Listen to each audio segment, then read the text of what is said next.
Forged on the gridiron in September. Perfected in the magic of March. For the fans who love the crunch of the pads. Prefer a dunk. And expect nothing but the best. This was the Big Ten. Now this is Bigger Ten. Here's Steve Dace. And greetings. Welcome to this week's episode of Bigger Ten. I'm Steve Dace with my co-host, who will never be my partner, the one and only Aaron McIntyre. Good to see you, brother. You surviving another Midwest winter. Yeah, it's not been that bad this year so far, really. I mean, we could complain if we wanted to, but it's 12 degrees now. It was 1 degree on the way in. That's kind of like one of 5 days that we've had this cold, so I'm not complaining. I'm going to be in Scottsdale next week, and some of the people we're going to see are like, we're only going to have like highs of 58 here. I'm like, 58? Sun's out, guns out. 58? Yeah. Sign me up. Yeah. All right. Well, let's get to the Big Five on Bigger Ten, because we might be on the brink of signing Ohio State up for another national championship. The Buckeyes, as many suspected before the season started, right? Urban Meyer saying, this is the best roster in the last decade in college football, the best roster money could buy. Remember when we all were agape and aghast at $20 million rosters for Ohio State back in August and September? Remember those days? Well, there we have it. Yeah, good times. Now Miami is signing transfer quarterbacks for $4 million. Yeah. Okay. So this is going to seem like a bargain in the years to come if they end up winning it all. But the Buckeyes, it's a long, strange trip it's been, Grateful Dead, to get here, but they are in the final destination of where many predicted them to go before the start of the season. They will play for the national championship. Texas gave them their best shot. You know, we were marveling last week on this show, Aaron, why Oregon and before that, Tennessee did not borrow the exact same defensive strategy that Michigan and Wink Martindale used. Texas did.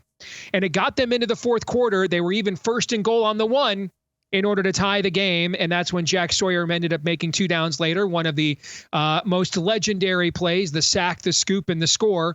To close out the Longhorns. Ohio State now takes on another venerable traditional power in Notre Dame for the national championship. So your thoughts on the Buckeyes getting to the final game? Yeah, I was going to begin where you just kind of left off there, which is they basically did the exact same thing that Michigan did. They did not get arrogant like my hypothesis was with Oregon and Tennessee in the first 2 rounds of the playoffs. They learned their lessons, or at least the other teams taught their lessons for them, and they respected Ohio State's deep threats from the word go. This has got to be a huge shot in the arm of this program also, by winning a close game where it was in doubt until the last couple of minutes, and coming away with a win and being favored going into the national championship game. This has got to be a huge shot of confidence for this team and this program moving forward. Ohio State is trying to become only the third 2-loss champion, national champion in college football history. The previous 2, Minnesota did it in the 1930s. LSU did it in the BCS era. For their second national title under Les Miles. I think that was Jamarcus Russell, I think, was the quarterback of that team. And I think they beat Ohio State, actually, in the national championship game. This would be the Buckeyes' third, if they were to win on Monday, their third national title in this century so far. And we could be looking at, just if I could throw in from the rivalry perspective, it's possible the last 2 national champions were Michigan and Ohio State. Those 2 teams have signed the consensus top 2 quarterback recruits in the incoming class. In fact, the Big Ten has not won consecutive national championships since Michigan State won consecutive natties. They won a split title. They won split titles in both with the AP, and back then it was UPI. They won split national titles in 65 and 66. And that's the last time that the Big Ten won back-to-back national championships. I suppose you could retcon Nebraska and Penn State's and USC's natties into there, but we're not going to roll like the SEC. If you weren't a member of the Big Ten at the time, or the Big Ten Network for that matter. If you weren't a member of the Big Ten at the time, it does not count. So it's been a long time since the league has won consecutive national championships. But Ohio State's on the brink of that, despite this stat, Aaron. I don't know if you saw this from our buddy Brett Ciancia over at Pick Six Previews. This is crazy when you consider a lot of people think this is the best defensive front in the country, or at least one of the three best. Ohio State has had the fewest holding penalties called in their favor in all of college football this year. They rank up, meaning that teams called for holding while blocking them. They are 134th out of 134 teams. It's amazing that teams have been able to block a defensive front loaded with pros so utterly perfectly all season long, Aaron. How is that even possible? I have no idea. It's crazy. I'm a Michigan fan, and I think they got robbed. I think it's nuts. I can't even believe it. I agree. That's not possible without some level of malevolence.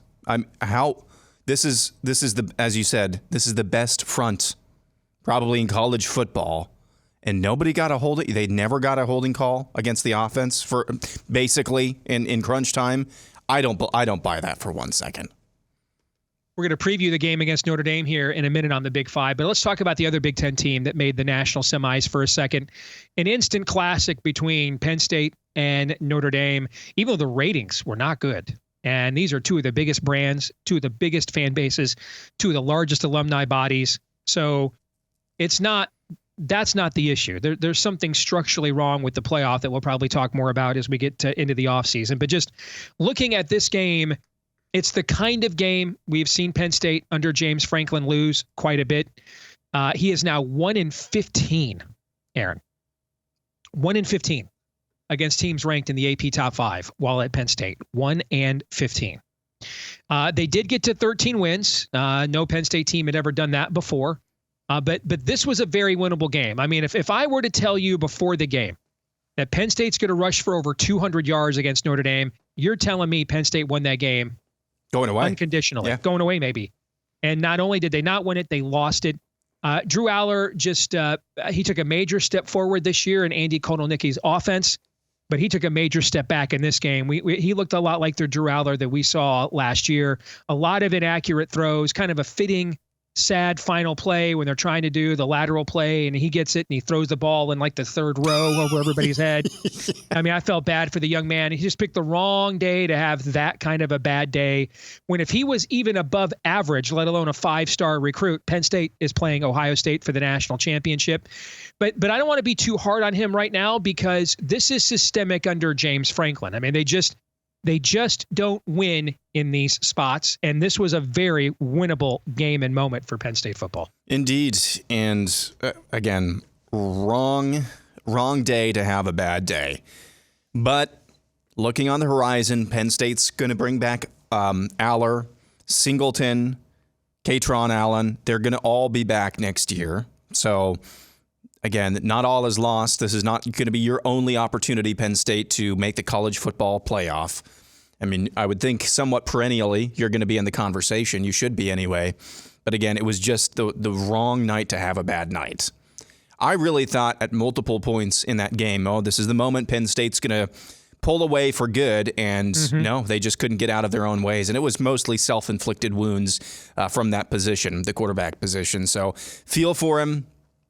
He got absolutely skewered on the broadcast for that final interception that really gave Notre Dame life that they didn't deserve. But not all is lost, but still a heartbreaking way to end the season.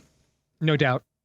Well, let's talk about that national championship game between Ohio State and Notre Dame. I don't know if Ryan Day has found Lou Holtz yet or not. All right, but these guys just played a home-and-home series here in 2021 and 2022. Both games were low-scoring defensive battles. The thing that I'm struggling to see where Notre Dame has an advantage here from a personnel standpoint. I don't believe they have the defensive front to play the way that Michigan and Texas could play them, which is we're going to sit back 2 high safeties, bracket Jeremiah Smith, make us show us prove to us that you are willing to matriculate the ball down the field here and be patient rather than play for big chunks. I don't think they have that defensive front. They've got injuries up there already. Now they've lost their left tackle. There's talk that the guy that was going to be their starting left tackle, who got hurt early in camp and has been out all year, might be back, but this would be his very first action again against that vaunted Ohio State defensive front. You kind of get the sense, I mean, Notre Dame's strength on defense is a secondary, but you're going up against one of the best wide receiver corps in the country, so the best you could say there is maybe a stalemate. The thing that would worry me from a Notre Dame perspective is it kind of felt like Ohio State just had the oblique game. You know, whenever you get on a tournament run or a playoff run, maybe you kind of have that oblique game, you know, you kind of survived it. And they just had that. I mean, Jeremiah Smith did nothing, wasn't a factor in the game at all. And they beat, the last SEC team standing by 2 touchdowns in a de facto road game. You know, and it was Texas's home state stadium there at Jerry World.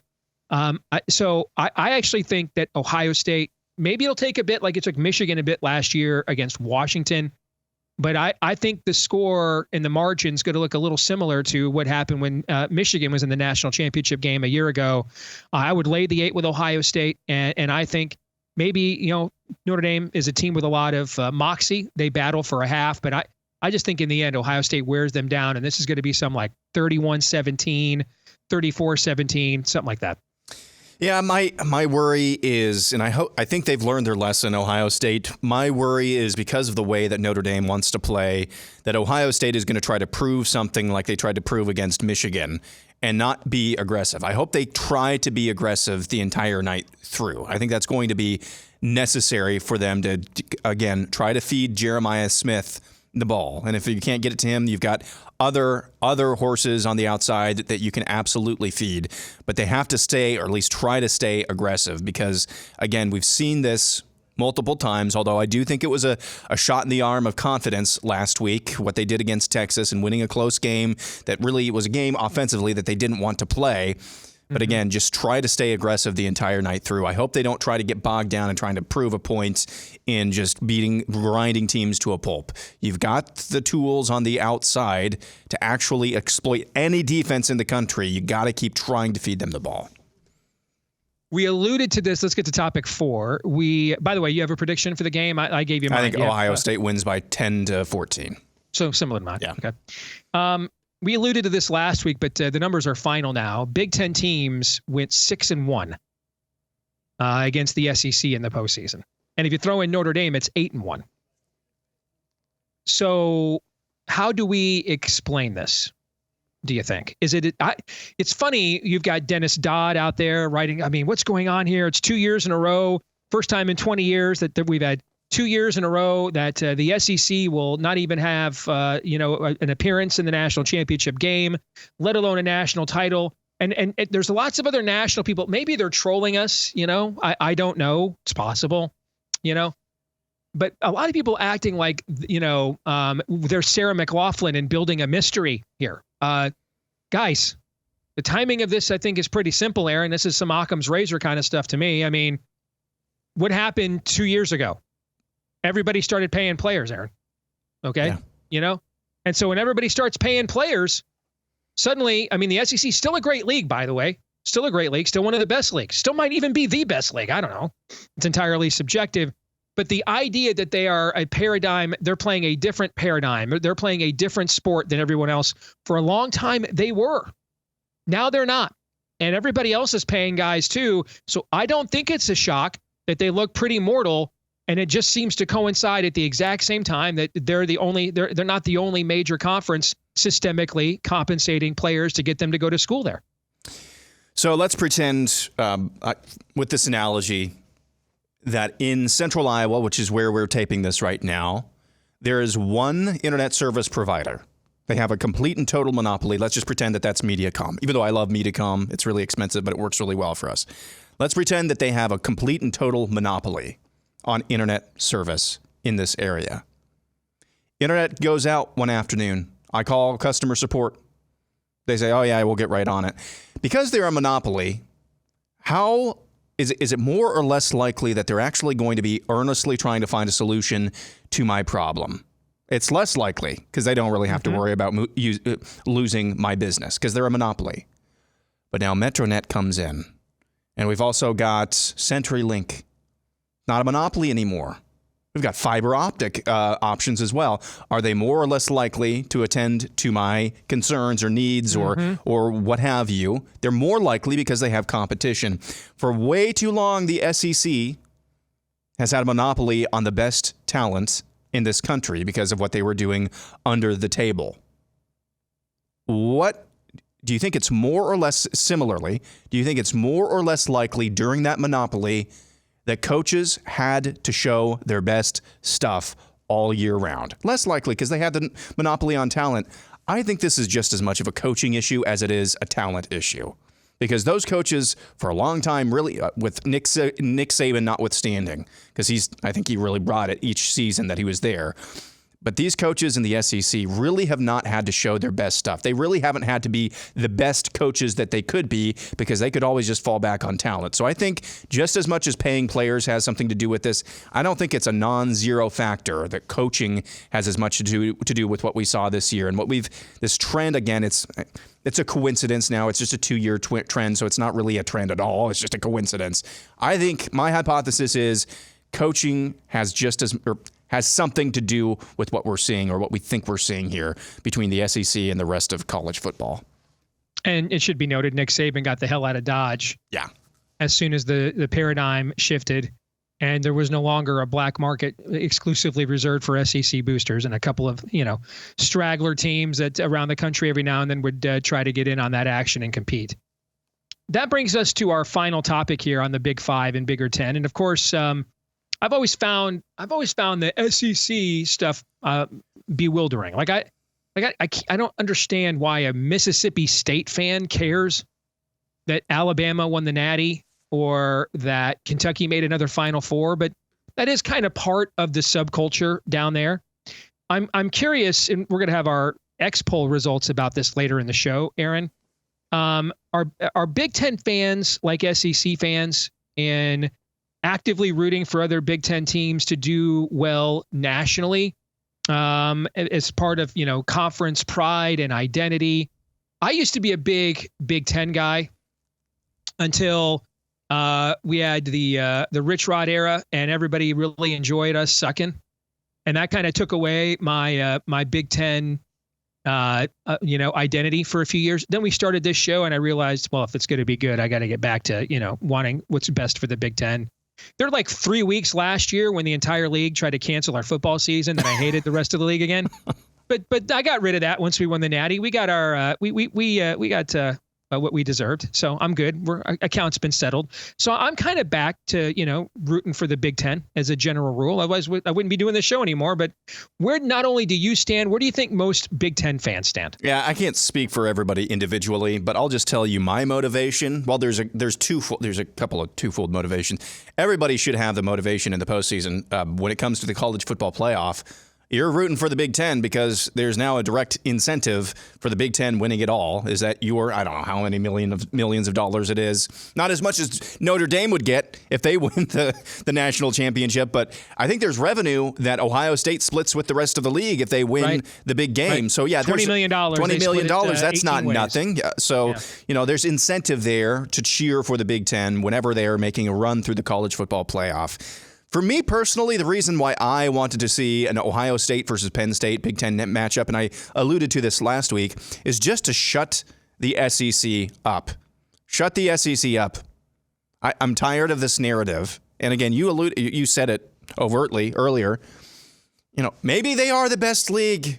Maybe they are. But you know what's objectively true? If Ohio State wins, they are objectively the national champions. And you know what else is objectively true? The last two national champions have come from the Big Ten, which means what, Steve? Objectively, that the best team in the country didn't come from the SEC. I'm sick of the brain-dead takes. Maybe, we'll see again next year.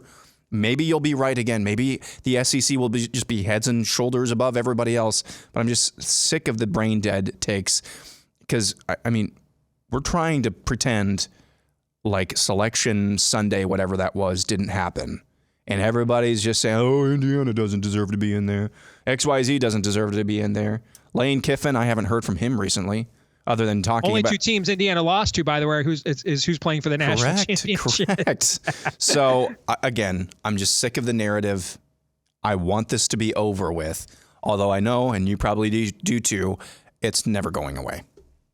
What I found funny is, I don't always agree with them. I agree with them a lot, but I love Kirk Herbstreit, always have. I think he's a great ambassador for the sport. All right. Plus those eyes are something else. But he did an interview with Andy Staples at On3. Did you see this interview?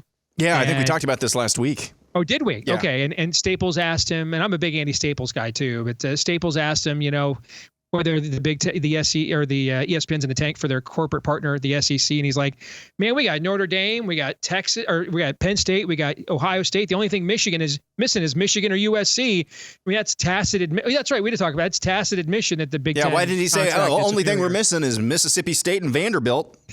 Right. Right. Or he also didn't say the only thing we're missing is Tennessee or LSU, even, real SEC programs. He didn't say that either. All right, let's take a break. When we come back, we're going to play Would You Rather. Stay tuned.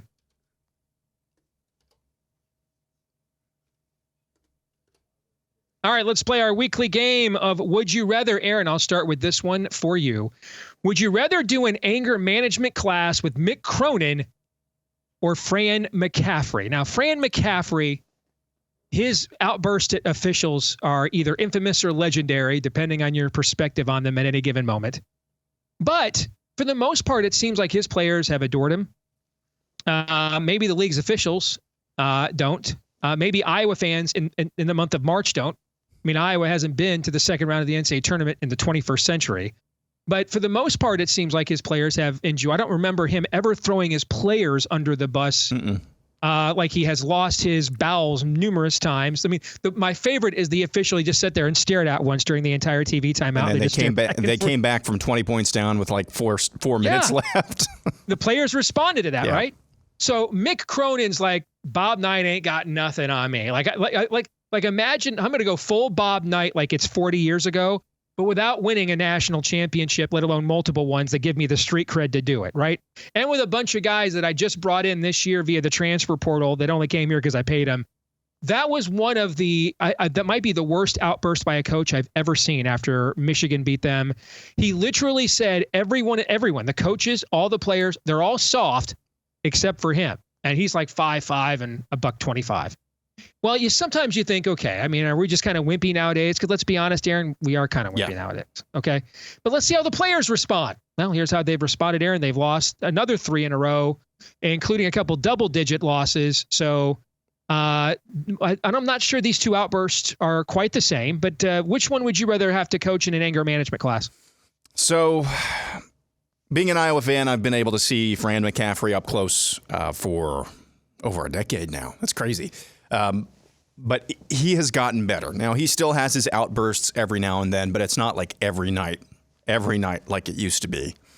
So he has gotten better. And you're right, absolutely right. He's never thrown his players under the bus, never heard an ex-player or current player say a bad word about him. And it's because everybody even remotely associated with the program. Well, I shouldn't say that. Gary Dolphin, I think Fran McCaffrey would not call him phenomenal. But everybody else down to the equipment managers, phenomenal. I mean, he could have Helen Keller playing for his basketball. She's phenomenal. She's just been phenomenal this year. Everybody is phenomenal. Okay. Phenomenal. And that's the word. So he has gotten better. He's fiery, but mostly peaceful. Mick Cronin just comes off as fiery and mostly fiery. So I would take Fran McCaffrey, trying not to do the homerist thing, but I would take Fran McCaffrey. I also think, Aaron, real quick, there's something to acting that way when you're coaching in Bloomington, Indiana. Yeah. And when you're coaching in LA, right? Yeah. I think there's something about that too. Yes. But go ahead. Yes. Next, would you rather be Michigan State or Michigan in basketball right now? Both are 5-0, sitting atop the standings. Which do you believe is better positioned for the stretch run of the conference, Big Ten Conference basketball play?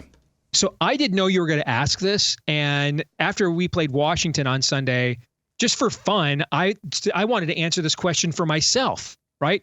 And so I start looking at their stats and I start looking at their schedules.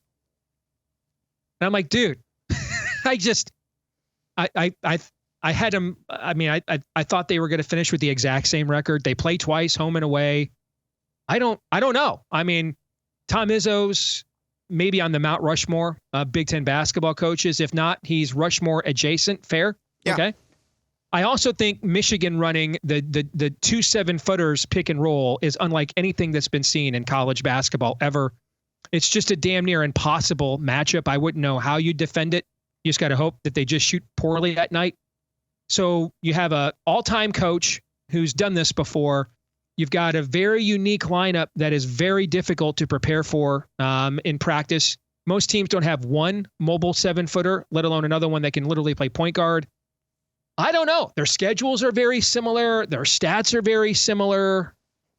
So I you know me, I'll always go to the objective data first. I think the objective data is a toss-up, so I'll just be Homer and say I'd rather be Michigan. It's just purely on Homer status because all the data, I think the objective stuff, man, they do it differently, but they are very similar to one another. Yeah, I mean, I've watched more basketball this year than I did last year, and I don't know. I mean, it is helter-skelter out there. I mean, Illinois just all of a sudden losing and decisively at home over the weekend. Ridiculous. So I'm not sure who I would pick, actually. This one's from you. All right. Would you rather your team sign a quarterback out of the portal that will miss all of winter conditioning and spring ball before being asked to compete for the starting job from scratch in the summer, or just focus on developing the guys you have? I just, randomly thought I'd ask this question, Aaron. See, Brendan Sullivan came in after spring ball last year. He was able to pick up the offense, and he was demonstrably, in my opinion, better most of the time than Cade McNamara.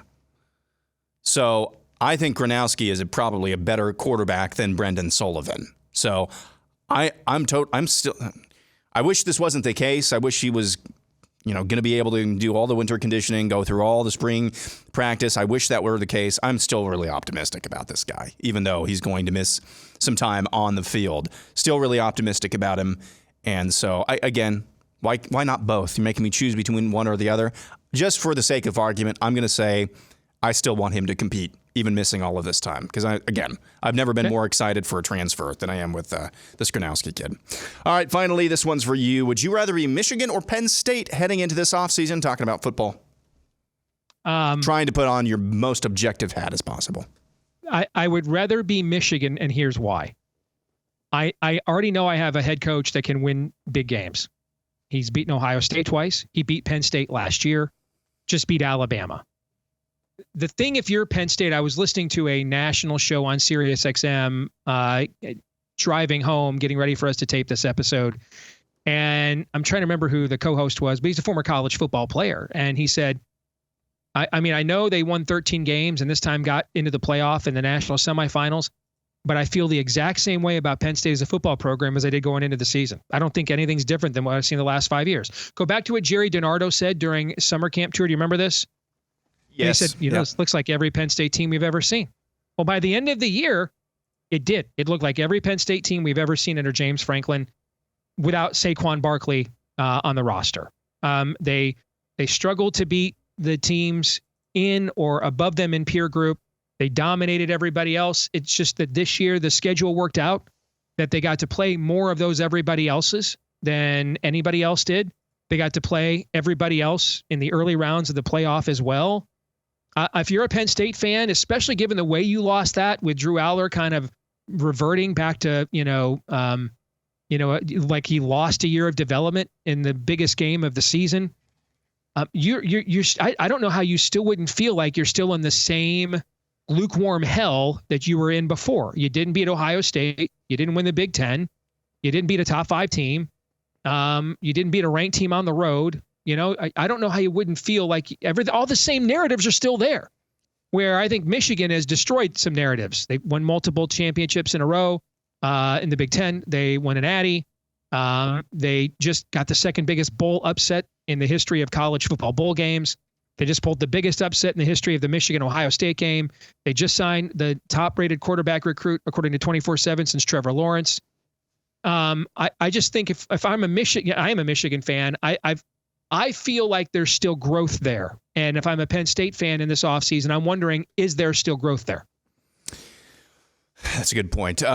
What did you think of James Franklin? I think Marcus Freeman was actually sitting right there on stage. Oh, yeah, I've seen this. They tried to Big Brother him, basically. Yeah, saying everybody needs to be in a conference. Yeah. I actually kind of, again, not the biggest James Franklin fan. I always have to put that disclaimer out there. I kind of like that, actually. Kind of respect that a little bit. I do, too. Unfortunately, it didn't work for him, but I do, too. I mean, hey, you go back to the national championship money payouts we referenced last segment. If Notre Dame wins, they keep $20 million all to themselves. Yeah.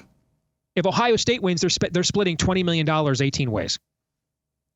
So in this case, I might side with James Franklin, but I don't know that I would pick, getting ready for a bowl game with the other team's head coach there, because they're going to take it as you essentially trying to, Big Brother him and come off the top rope a little bit. And there's no reason to give them an edge doing stuff like that, in my view. You got enough problems already as it is without giving them another reason to hate you. All right, that's it. All right, we'll come back. Let's wrap it up here when we do. Well, let's get to that question we teased earlier here with our X-Poll results this week. Are you rooting for Ohio State to win the national championship as a fellow Big Ten school? 2/3 of you, 69%, almost 70% of you said yes. 31% said no. Aaron, I'm under 80% of that 31% that said no are Michigan fans. Over. Under. Is it true that I've got a buddy who's a big Michigan fan as well? This is like you guys' nightmare matchup. Oh no, I don't care. See, I win either way. If Ohio State loses, I'm laughing my ass off. Okay, and if Ohio State wins, I'm laughing my ass off. We beat the national champs. My narrative, I've got a great narrative no matter what happens here. If they win it all, we beat the national champs. If they lose it all, hey, we're still the national champs. I mean, I'm good. I don't have a problem with it at all. I'm totally fine. Yeah. That's more Steve Dace than Michigan fan, though. Maybe. I'm pretty zen about it, though. I don't care. Really, I don't. All right, here's the feedback. Let's get the feedback of the week. In response to Dennis Dodd wondering, how is it possible that all of a sudden, when everybody else started paying players, the SEC took a step back? Teddy Hayes, himself a Buckeye fan, says, it's over, SEC. Can't compete with the money of Ohio State, Michigan, Notre Dame. No, they can't.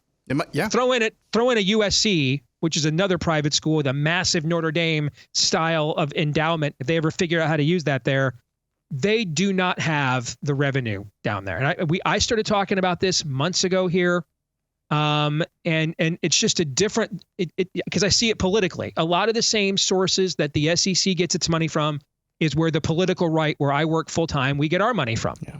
And a lot of the same sources that the northern schools are getting their money from is where the political left, the Democrats, get their money from. Who outraises, which side outraises the other side in every single election cycle?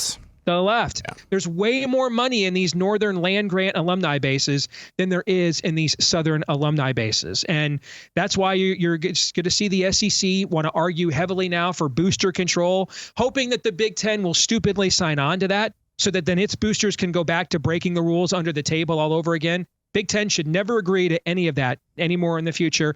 You know what? We're even having a wide open labor market where everybody's working under contracts, but we're not agreeing to any more self-limiting stipulations that we know your side will never abide by or get penalized for if they don't. So no. Yeah, and over the last 20 years especially, the demographic advantage that you have in the South in growing by the moment. Yeah, just use that then. You've got that. Yeah. Yes, you had that. But you know what overcomes that? Money. A little bit of cheddar. Yeah. So it walks too. It'll walk pretty far north. It does. As well. So we're seeing some of these chickens come home to roost with the SEC right now. And again, Greg Sankey has cojones, but do I trust him? I'm not weak by any stretch of the imagination. I don't think I can throw Greg Sankey very far, and I don't trust him as far as I can throw him or anybody really in the SEC. So yeah, never agree to anything like that. Never agree to anything. You don't think you should trust the commissioner that was negotiating exclusively with the commissioner of the Big 12 to remodel the college football playoff as he was secretly plotting to rob him of his two biggest brands? You don't think you can trust that guy? If the Big Ten agrees to something like you were talking about, they deserve to lose everything. Correct. That would be so mind-numbingly stupid.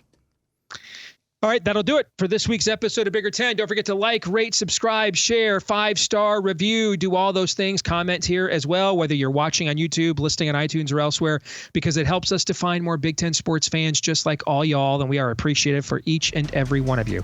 So thank you. You can also follow us on X in between episodes too, at Bigger10 on X, formerly known as Twitter, at Bigger10 on X. Until the next time, for Aaron McIntyre, I'm Steve Dace. We'll see you next time here on Bigger 10.